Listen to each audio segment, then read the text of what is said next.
Luso-Indian is a subgroup ethnicity from Luso-Asians and are people who have mixed varied Indian, subcontinent and Portuguese ancestry, are people of Portuguese descent born or living in the Republic of India and the world. Most of them live in former Portuguese overseas territories of the Estado da India, which are currently a part of the newly formed independent nation as a union in 1947 called the Republic of India from British Raj. Luso-Asians of the Indian subcontinent are primarily from Goa, Daman and Diu, Korlai, Silvassa, Tamil Nadu, in Kerala. History. Early history. In the 16th century, 1,000 years after the collapse of the Western Roman Empire, the Portuguese became the first European power to begin trading in the Indian Ocean. They were in South India a few years before the Moguls appeared in the north. In the early 16th century, they set up their trading posts, factories, throughout the coastal areas of the Indian and Pacific Oceans, with their capital in Goa in southwest India on the Malabar coast. In 1498, the number of Europeans residents in the area was merely a few tens of thousands. By 1580, Goa was a sophisticated city with its own brand of Indo-Portuguese society. Early in the development of Portuguese society in India, the Portuguese Admiral Afonso de Albuquerque encouraged Portuguese soldiers to marry native women, and this was termed as Politicos dos Casamentos. The Portuguese also shipped over many orfas del rei to Portuguese India, Goa in particular. Orfas del rei literally translates to orphans of the king, and they were Portuguese girls sent to overseas territories to marry either Portuguese settlers or natives with high status. Arrival of other Europeans. The English, French and Dutch East India Companies became active in Far East trading in a meaningful way about 150 years after the Portuguese. They too set up their posts throughout the Indian Ocean. By the middle of the 17th century there were several thousand Portuguese and Luso-Indians in India, and a relatively small population of other Indian Europeans. By the end of the 17th century, the East India Companies had established three major trading posts in India: Fort St. George, Chennai; Fort St. William, Kolkata; and Bombay Island. In 1670, the Portuguese population in Madras numbered around 3,000. Madras under British Raj. In the 17th century, Portuguese Jews from Amsterdam and London were coming to Madras as settlers and traders. One of the first Jews who came to Madras with special permission to reside and trade there was Jacques Jamie de Pavia, who convinced the English authorities to permit Jews to settle in Madras, and he was the one who organized the Jews into the semblance of a community. On a plot of land in the suburbs he established a Jewish cemetery. The East India Company used Portuguese Jews based in Madras in its diplomatic efforts to expand English trading. By the mid-18th century most Portuguese Jews had emigrated to London, leaving very few in Madras. Now there are only 2 Portuguese Jews in Madras. The gravestones of the old Jewish cemetery were moved to the Central Park of Madras in 1934 with the gate of the cemetery on which is written Beit HaHaim in Hebrew letters.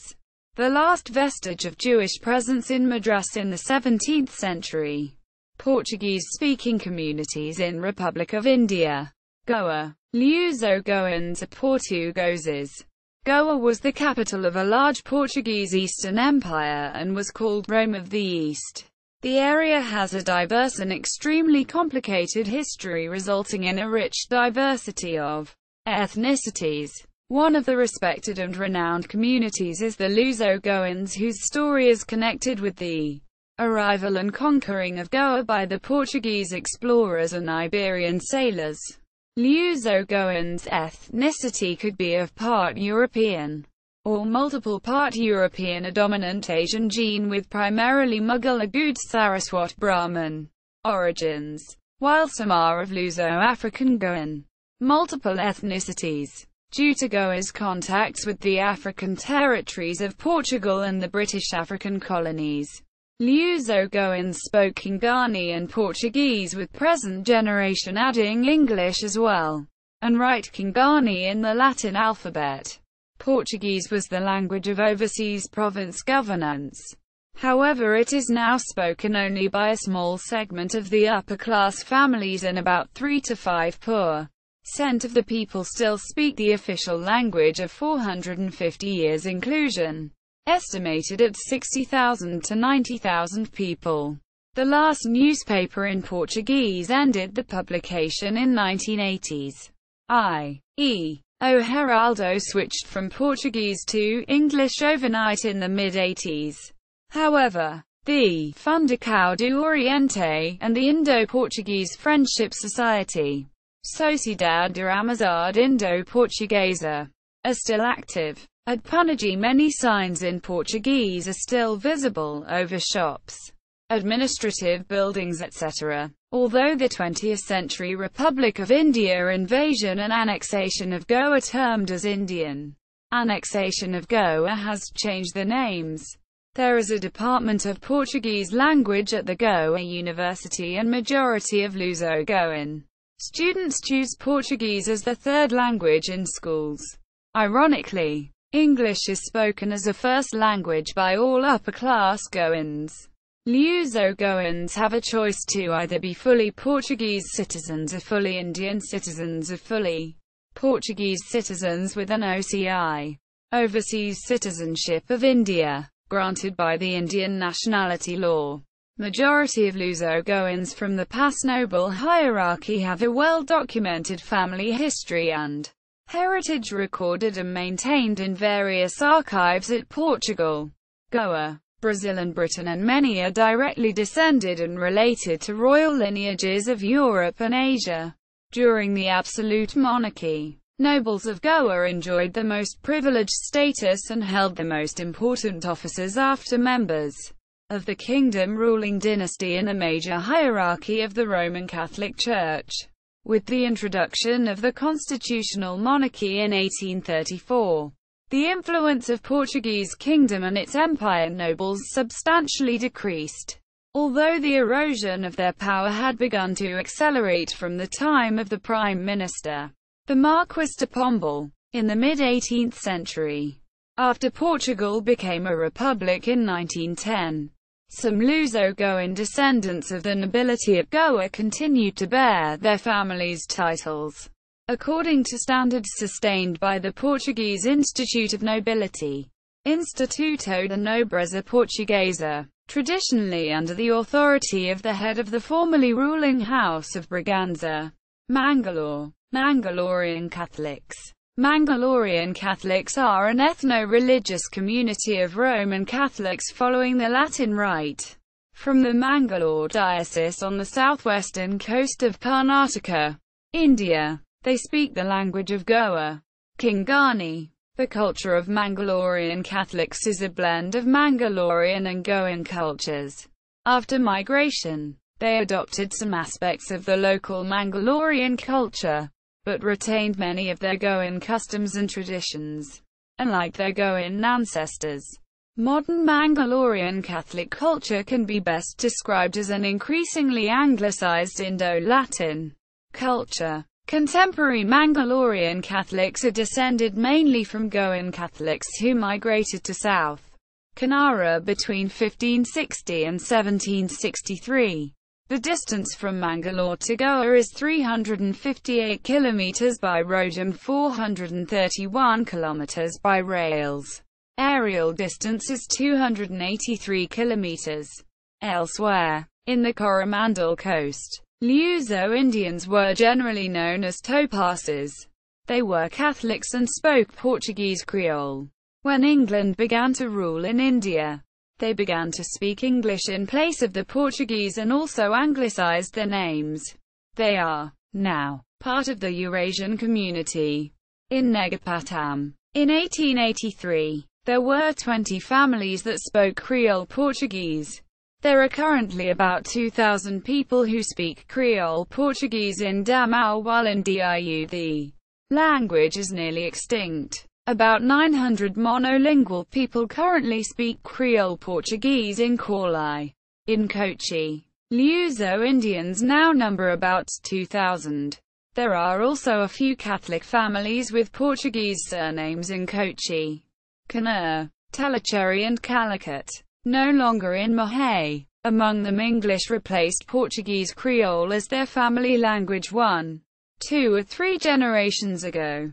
So they usually claim that they are Anglo-Indian or Eurasian instead of Portuguese, as would have been the case up to the 19th century. In North India, Luso-Indians are only present in Kanpur. During 18th century, Kanpur was an important Portuguese trade centre and had large Portuguese population which declined after colonization by British forces. Portuguese form the large ethnic group among ethnic communities in Kanpur at present. Portuguese-speaking communities pre-independence British Raj India. Numerous Luso-Indians and Luso-Goans were based in Karachi as businessmen, tradesmen and other administrative positions. Many Anglo-Indians resided at Karachi as well and often married Luso-Asians. The descendants are part of a minority community and are Pakistani citizens and cannot visit their ancestral family homes at Goa post the 1961 Indian annexation of Goa with ease. Luso-Indians, Luso-Goans outside the Republic of India. During Portuguese governance in parts of today's Republic of India, many Luso-Indian, Luso-Goan mesticos left the Indian subcontinent for other Portuguese territories and colonies for purposes of trade. Some also became Roman Catholic missionaries in Macau, Indonesia and Japan. One such mestico was Gonzalo Garcia, a Catholic saint who was martyred in Japan in 1597. Other Luso-Indians went to Macau, then a Portuguese colony, where they intermarried into the local Macanese population. Goan mesticos are among the ancestors of many Macanese today. Before heading to Macau, Luso-Indians migrated to Malacca, Singapore, and Indonesia. Still other Luso-Indians went to Portuguese Mozambique. Known members of the Luso-Indian Mozambican community are Otelo Saraiva de Carvalho, a leader of the Carnation Revolution against the Estado Novo in Portugal, Zainal Bava, and Orlando da Costa, a writer who was born in Mozambique and lived until the age of 18 in Goa. The mestico children of wealthy Portuguese men were often sent to Portugal to study. Sometimes they remained there in established families. Many Portuguese-born mesticos became prominent politicians, lawyers, writers or celebrities. Alfredo Noboa da Costa, who was briefly Prime Minister of Portugal in 1978, was of partial Goan descent on his father's side. Similarly, Antonio Costa, the Prime Minister of Portugal since the 26th of November 2015, is 1/4 Goan through his father. Orlando da Costa. Television presenter Catarina Furtado is also part Indian. Following the 1961 Indian annexation of Goa, many ethnic Portuguese living in Goa, as well as Goan assimilados and mesticos or Luso-Indians, fled Goa for Portugal, Brazil or Portuguese Africa. Others continue to live in Goa, which is under the statehood of the Republic of India. Luso-Indians and Luso-Goans. Anthony Firingi, Bengali language folk poet. Casimiro Monteiro, PIDE agent who carried out the high-profile assassinations of Portuguese politicians Humberto Delgado and Eduardo Mondlane. Henry Luis Vivian de Rosio, Indian teacher and poet. Gonzalo Garcia, Roman Catholic saint. Juliana Diaz da Costa, harem queen to the Mughal emperors of India Bahadur Shah I. Garcia Dirauta, physician and naturalist. See also Brazilians in India. Indians in Portugal. References